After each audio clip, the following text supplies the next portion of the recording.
Hey everyone, Miss Vaughn here to talk about the poem I Remember Sharpeville by Sipho Sepamla.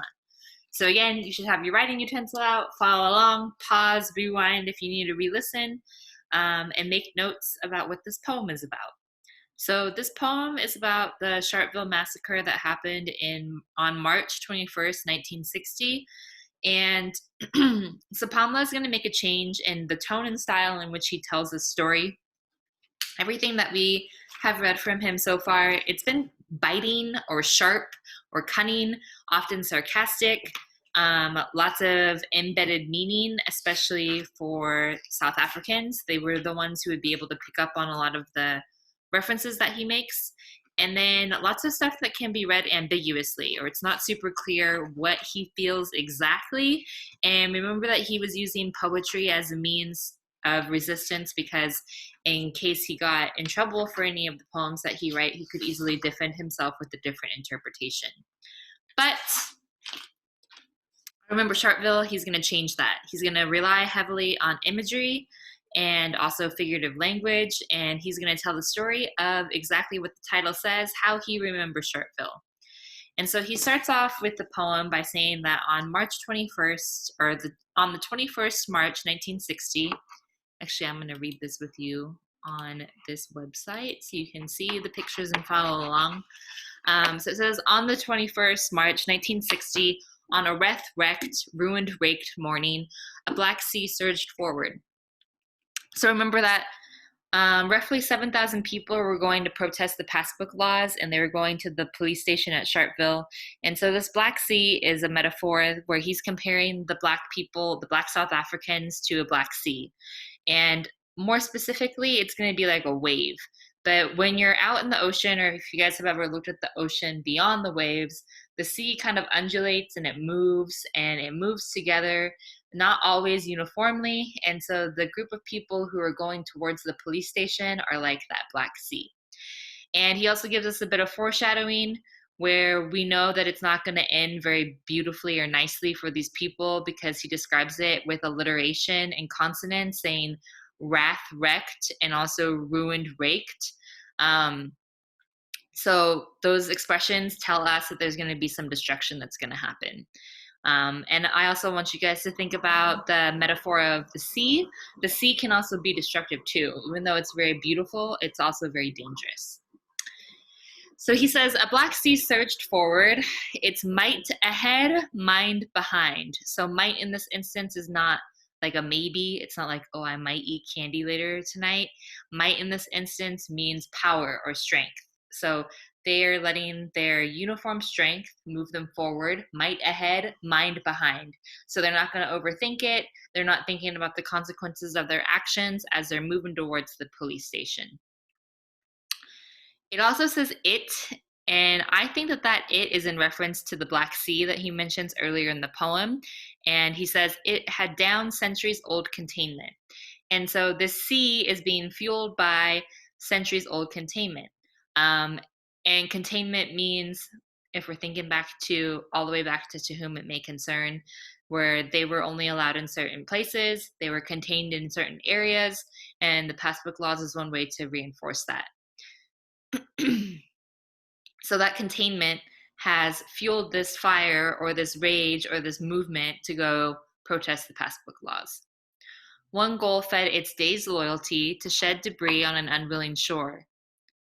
So like a wave, when it comes down or when it finally crests, when the wave breaks, that's when it hits down onto the shore and usually leaves debris behind.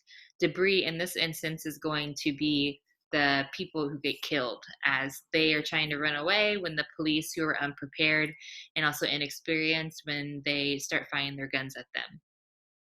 And it says, like a sponge, it sucked into its core the aged and the young. So the shore also, where it says like a sponge, you can think of the shore as being like the sponge where it's just like absorbing these people who have been shot, and it's indiscriminatory. both young and old people were killed by the police in this instance. And so he also says school children fell helter-skelter. Remember that the Black consciousness movement started with students. And so the school-age children, they're falling over each other helter-skelter, getting in each other's way. Anyone who's moved through a crowd knows how easy this can happen, that when someone falls in front of you, it's really hard for you not to get caught up in it too. And he continues and says, into its body might as it rolled over, crushing the cream and the scum of its makeup, into a solid compound of black oozing energy. So the wave that started the poem has turned into the solid compound of black oozing energy. So if we're thinking about the actual events of the Sharpeville massacre, if we were to put ourselves into their shoes and they're experiencing this sharp turn of emotions where they were like, we're going to go protest, and the police start shooting them, there's going to be a lot of emotions and a lot of energy within them. But it's no longer this beautiful movement. It's just this almost like a blob. All right. So he introduces us in that way, and then he continues with this second stanza, and he says, in a flash of the eye, of gunfire, they fled, they fell, the air fouled, the minute fucked, the life fobbed. So he quickly moves from his description of what was happening as they moved towards the police station, and then he has these short phrases to describe or place us as the reader into the situation for us to understand how quickly things change for these protesters. And it's frantic. They feel like maybe a sense of being disoriented too. And he's talking about how everything changed so quickly. Stanza 3, he does some repetition in that stanza, and he says, our heads bowed, our shame aflame, our faith shaken. So in this moment, that's his form of grieving, or he's trying to describe the grief that the people feel. They're bowing their heads. They're sad that these people had to die. Our shame aflame. So maybe they felt a little bit of shame because they didn't anticipate, or they were so excited about going to this protest that they didn't think that the police were going to shoot them. And then also our faith shaken. So the faith shaking could be their faith in God. How could God let this happen? But our faith shaking could also be their faith in the movement and whether or not they did the right thing to go to the police station. Stanza number 4, he says, we buried them for what they were, our fallen heroes and our history. So he calls these people who died, who were killed by the police, fallen heroes. And that's usually language that's usually reserved for people who are in the military or people who die at war. And so he implies this conflict or this glory that goes along with these people who have died. He doesn't want it to be in vain.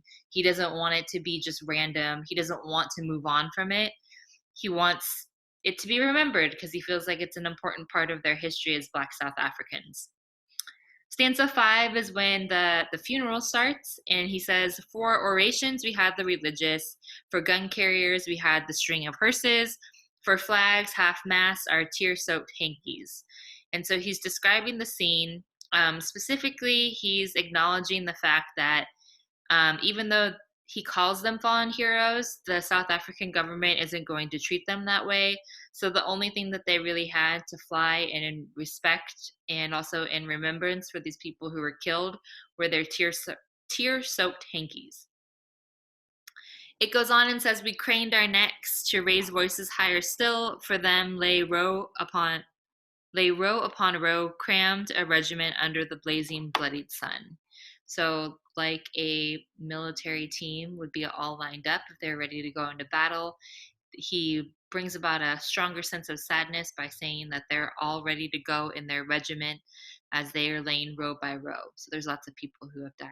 So I'm going to scroll down through this presentation just so I can show you the picture. So this would be the picture of the funeral that happened in to give respect to the 70 people who died.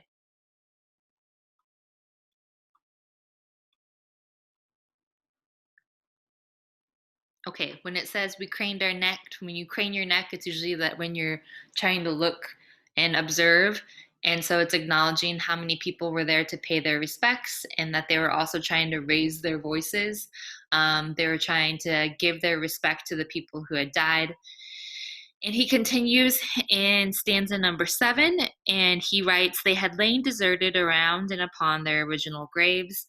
So these people, their original graves were the area or the land that they fell to when they died. And it says, "Left alone to bleed and plead for forgiveness." So remember that, or I want you to think that um, when these people were shot, they didn't die immediately. And so he's imagining what that might sound like and what that also might look like. So he says that left alone to bleed and plead for forgiveness, like upon their last breaths, where they try to maybe atone for their sins and they're also bleeding to death. And then it says, like the mangled bodies of their warrior forebears. So he acknowledges the fact that history is repeating itself, although not perfectly. Like it's not just like a mere image or a mere instance, but he says these people have died in the same way that the African ancestors died battling the colonizer. And so he's acknowledging that. And he really doesn't want history to have to repeat itself. And that's why he writes the poem. And it's also why he's going to continue to say why they have to continue their fight and not back down, because these people can't just die in vain. All right, stanza 8, he continues and says, "The dust grit we ground as we gnashed teeth, the mournful wail of salt-stained faces, the groan and growls of aggrieved relations shall be our pledge to the dead." So even though they're super sad, they're also very angry, and it almost sounds like they're ready to fight. And the repeated sound, the repeated consonants of the gur throughout that stanza, it like brings about this angry sound of like a gurgling, or like something is getting ready to go. And so he says that that's going to be their pledge to the dead, that he's going to continue fighting and using their voices to speak up for what happened. "A monument in our hearts we shall mount, their unheard of names to engrave. On time's sturdy wings their ideals we shall pin, Africa's priceless heritage to mankind." And so he's trying to say that even though there's not going to be monuments that are given to these people who have died, there are going to be monuments that have been built inside the South Africans' hearts, and that eventually he wants, and like this is also a movement that happens commonly within the United States. He wants the names to be remembered, and he wants people to know that sacrifices like this are the things that are going to make mankind better as long as we learn from them, is a suggestion. And that's something that South Africa has given mankind, this fight for humanity and this fight for equality. Hope that was helpful. Feel free to go back and rewind if you need to. If you go to the slideshow in Canvas, this link to this website is also used. It might help you with your annotations as you go through. And it also has lots of pictures for you to look at too, so you can really place yourself in that scene of what it was like to remember Sharpeville.